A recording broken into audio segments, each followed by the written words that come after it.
What's up mga ka-YouTube? So meron tayong bagong ituturo sa iyo kung paano mag-upgrade ng yung Smart TV.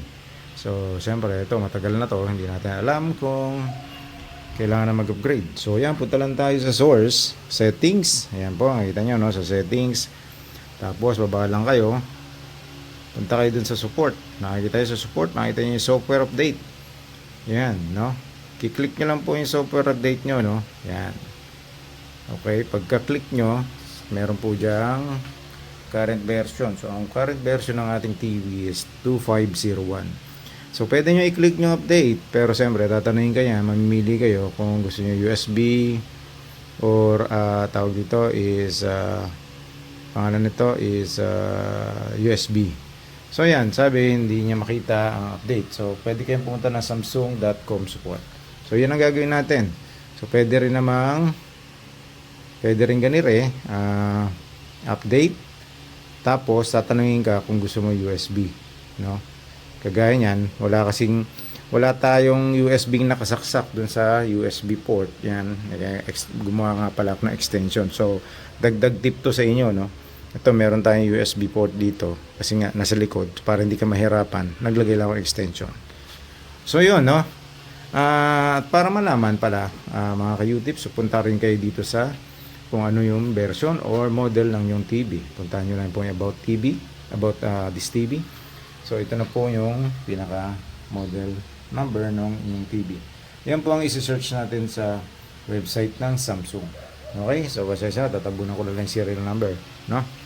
So ngayon, ang gagawin natin, pupunta tayo sa computer para tayo mag-download ng firmware or kung ano man ang update sa bago. Salamat! Okay mga ka-YouTube, so ito, kailangan natin yung USB, sasaksak natin sa ating laptop, no? Ayan, tingnan natin kung ano tong USB na ginamit natin. So kailangan yun, okay? So meron tayong USB dyan. Ito, punta na tayo sa website, no? So search nyo lang dito yung Samsung. So kung ito yung Samsung, click nyo lang yan.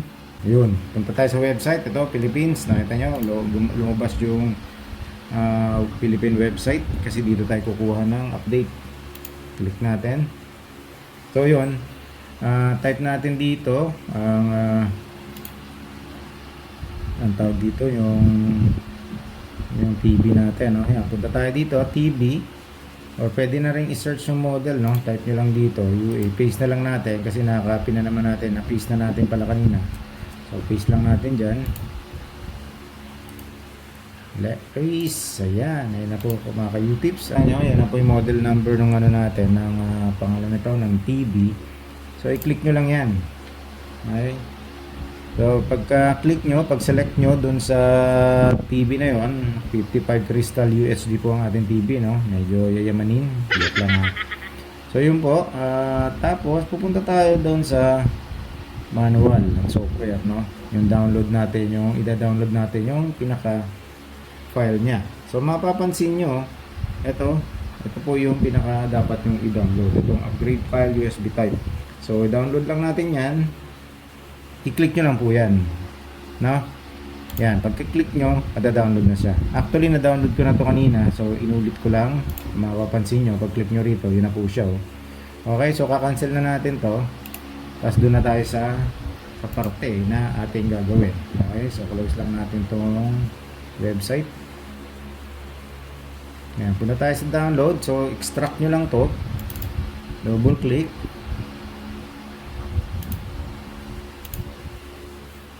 lang, tapos ito yung pinaka image, no?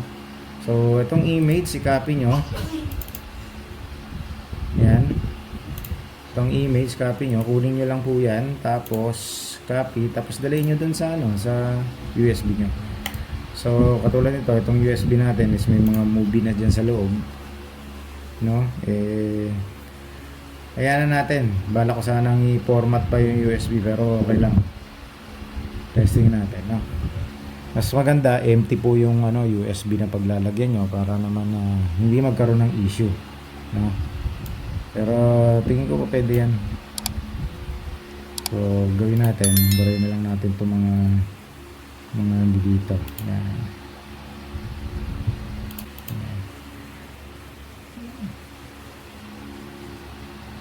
Actually, gusto ko na burahin lahat. Pero okay yan. Sayang kasi kung kakopy pa natin. So yan ha. So ipapass forward ko na to kasi medyo yung copying medyo matagal. Ang size po kasi ng image is nasa ano rin, malaki-laki rin ha.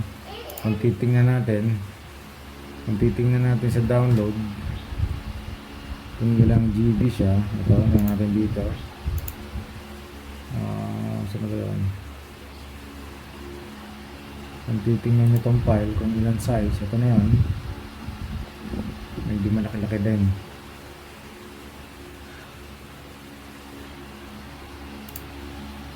Siya at naghahang kasi itong aking ano, nasa 1 GB rin mahigit po yung file na ating i-download, no?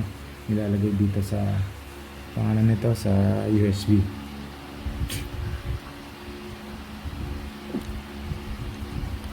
So yan, fast forward ko na lang, no, mga ka-YouTube. So at makakamainip kayo. So yan ang system nito. After natin itong ma-download, malagay sa USB, isasaksak natin to dun sa TV. So eject na natin. So tayo magbabalik. So ito yung USB na ating pinaglagyan ng file. Lalagay natin dito sa may port, no? And then kunin natin ang remote control. Ito ang remote control, may lalabas dyan. So ignore nyo lang or cancel, no? Ay, ignore or cancel nyo lang. So ngayon punta tayo sa settings. Ito, settings. Punta tayo sa settings. Balik tayo dun sa support. So, port and then super update. I-click lang natin yan and then click the update down. Tandaan na ang dating version is 2501. So, once kinlik natin to, chinus, tatanungin ka kung anong gusto mong i-browse. Ang USB ba o yung auto-update. So, nakalagay dito, do you want to search connected use? Yes. So, yes lang natin. So, yan, tingnan natin kung anong mangyayari. So, ganun pa rin mga ka-Borgi. There are no new updates for you at the moment. So, ibig sabihin, yung na-download natin na files, issue na po talaga yung pinaka-version niya. No? So, yun ang pinaka-latest niya. Napakita ko lang sa inyo yung paano proseso para i-update ang yung firmware ng mga Samsung nyo. Mapapansin nyo, kung pupunta kayo dito sa website, upgrade file. So, October 12, 2023. So, ito yung latest. Pero, nakikita nyo yung version 2501.1. So, ibig sabihin, yan na po yung latest version ng ating TV. Kaya, hindi niya na in-accept yung files na ating na-download. So, ibig sabihin, up to date na po ang ating TV. Okay, so yun lang, dinagdagan na lang to kaalaman. So minsan para hindi na masayang oras nyo, check nyo rin kung anong version yung nandoon sa TV, dun sa upgraded file ng binibigay ng Samsung, kung nakita nyo 2501 at iba or kailangan nyo i-download. So sa atin, kala natin kasi hindi ko napansin yun, dinownload ko pa rin. So kaya pala ayaw nyo pumasok, kahit ano gawin natin, gawin yung folder. So siguro kahit ilagay mo lang yung folder na talaga dun sa USB, okay na yon. Basta bago yung firmware. So yun, ganun lang, at least may natutunan kayo sa ganun lang. So once na in-update nyo, wag po nyong papatayin yung tawag dito, yung TV. So wag nyo pong hayaan na mamatay kasi magba-blackout po yung TV nyo at di nyo mapapakinabangan. Okay? So yun lang, yan, sinubukan natin ulit. So wala labas kasi yung file na nakita nya is same version pa rin, no? So, sana po huwag kayong makakalimut na mag-subscribe sa aking channel. Paki-like and share. Paki-click na rin po yung notification or bell button para po manonotify kayo every time na meron tayong ginagawang mga ganitong tutorials videos. Maraming salamat! Paalam!